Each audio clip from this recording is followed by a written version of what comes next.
कई दिनों से चल रही शीतलहरी के बीच भाजपा के फायर ब्रांड नेता व विधायक सरधना संगीत सोम आज फैजाबाद में आकर के भाजपा कार्यकर्ताओं में जोश भर दिया। साथ ही चल रही राजनीति में भी एक उष्णता ला दी। दूसरी बात, जनपद आगमन पर वे रामलला के दर्शन को गए। गौरतलब हो कि पहली बार वे रामलला के दर्शन को नहीं जा पाए थे, परंतु इस सब के बीच उनसे जब राम मंदिर का सवाल पत्रकारों ने पूछा तो इस सवाल को वो गोलमोल तरीके से टाल गए।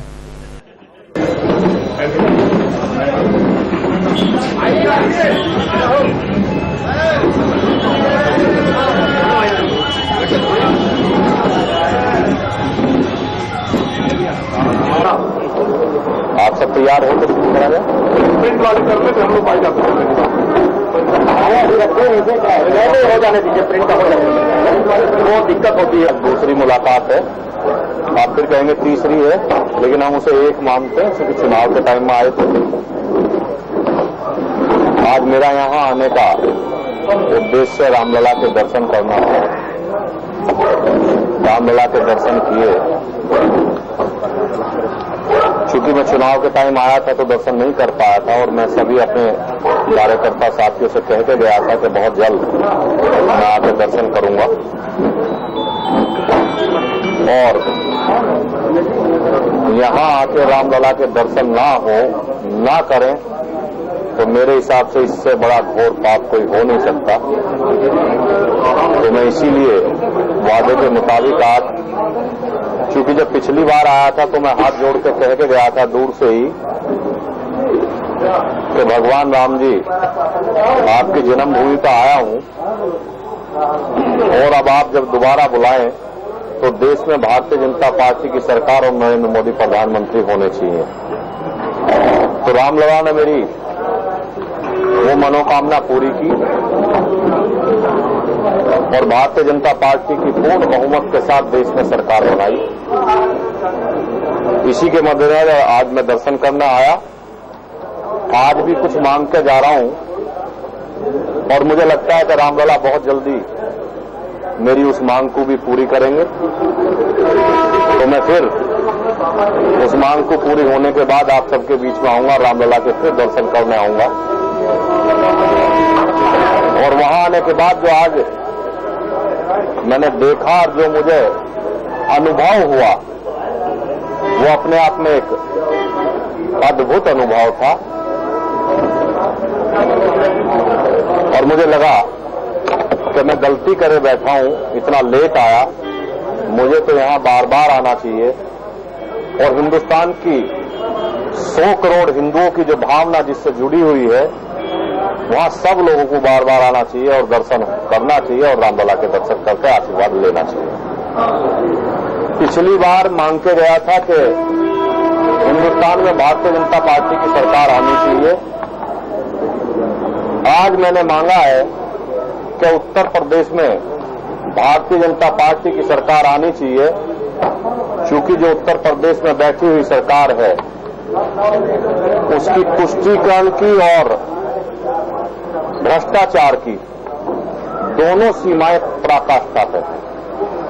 और अगर इन दोनों चीजों से प्रदेश की जनता को मुक्ति दिलानी है और प्रदेश की जनता का ध्यान रखना है तो इस सरकार को यहां से हटाना पड़ेगा। और आज मैं तो ये मानता हूं कि हम आज से ही ये प्रण लेकर जा रहे हैं कि आज से इसी काम में लगेंगे। वो ठेकेदारी प्रकरण मेरी भी जानकारी में आया है, मीडिया के माध्यम से ही आया है। अभी उसमें गवर्नर साहब ने, इससे पहले कहना कुछ ठीक नहीं रहेगा, आपके ध्यान होगा कि उन्होंने कहा है कि मैं इसमें एक पक्ष, अभी एक पक्ष बात मेरे पास आई है, दूसरे पक्ष की भी जो विधायक पक्ष है उसकी बात विधायक जी की वहां तक पहुंच जाए और पक्ष सुनने के बाद जो गवर्नर साहब निर्णय लेंगे तो उस पर हम आप लोगों से बात करेंगे। यहाँ तक अगर कोई घर वापसी कर रहा है तो इसमें बुराई क्या है? घर वापसी करनी चाहिए, जबरदस्ती नहीं होनी चाहिए। अपनी मर्जी से अगर कोई घर वापसी कर रहा है तो ये अच्छी बात है। और मुझे नहीं लगता कि पिछले इतने समय में कोई मीडिया की जो सुर्खी रही है उसमें मुझे नहीं लगता कि उसमें कोई जबरन धर्मांतरण हुआ है। और अगर घर वापसी हुई है, अपनी मर्जी से हुई है, तो इसमें किसी को कोई दिक्कत नहीं होनी चाहिए और मीडिया को भी उसमें सहयोग करना चाहिए। माध्यम से इस प्रदेश की जनता को भी बताना चाहता हूं कि इससे उसकी मानसिकता का पता लगता है।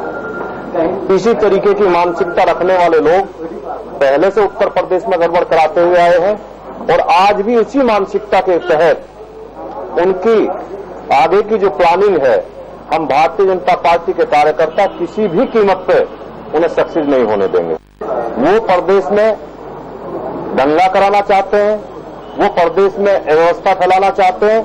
हम भारतीय जनता पार्टी के कार्यकर्ता किसी भी कीमत पे उनके मंसूबों को कामयाब नहीं होने देंगे और सरकार से मांग करेंगे कि इस तरीके के लोगों की जांच की जाए।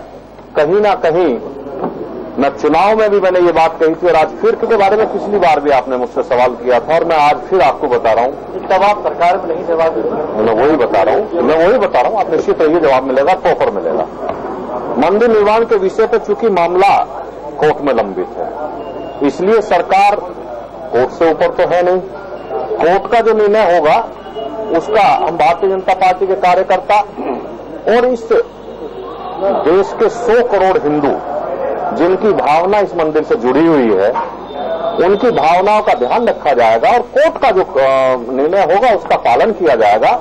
लेकिन इसमें मेरा ये कहना है कि हिंदुस्तान की 100 करोड़ जनता को एक साथ इस विषय पर सोचना चाहिए और विचार करना चाहिए।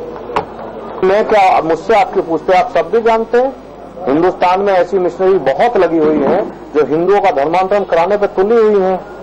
लेकिन मीडिया के साथ भी दिक्कत यह है कि अगर हिंदुओं का हजारों का और लाखों का धर्मांतरण किया गया तो उस पर कोई बवाल नहीं, अगर हिंदू ने घर वापसी की तो उस पर सब लोग बवाल काटने लगते हैं। ये आपकी बात सही है और मैं इसे आपकी बात को तस्दीक भी करता हूं कि ये ऐसा हो रहा है और जो हिंदुस्तान में नहीं होना चाहिए। मामले इस उत्तर प्रदेश में हो रहे हैं, लाखों मामले हो रहे हैं कि जिसमें किसी नतीजे पर नहीं पहुंच रहे। इसीलिए तो कह रहा हूं जल्दी से इस सरकार को पलट दीजिए, सब मामला नतीजे पर आ जाएगा।